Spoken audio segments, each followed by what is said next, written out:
Alam mo ba kung ano nangyari? Balita sa energy sector.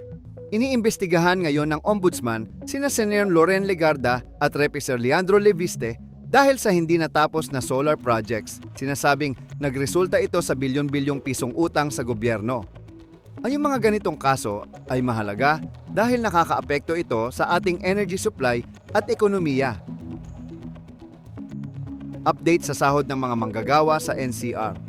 Isang korte sa Pasig ang naglabas ng TRO laban sa Itay CA85 na dagdag sahod.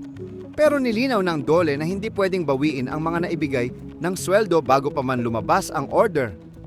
Para sa mga manggagawa, ito ay isang mahalagang paalala na protektado pa rin ang kanilang natanggap na sahod. Nakakalungkot na balita mula sa Las Piñas.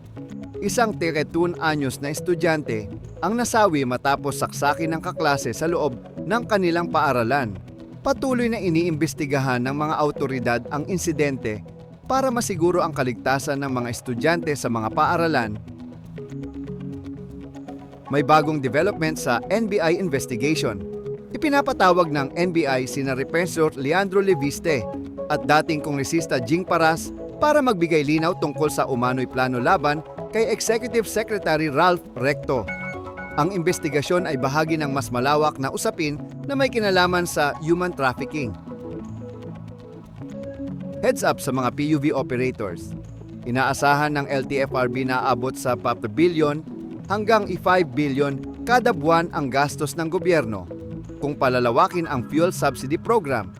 Layunin nito na maiwasan ang pagtaas ng pamasahe kahit na tumataas ang presyo ng gasolina. Mahalaga ito para sa mga commuters na umaasa sa public transport araw-araw.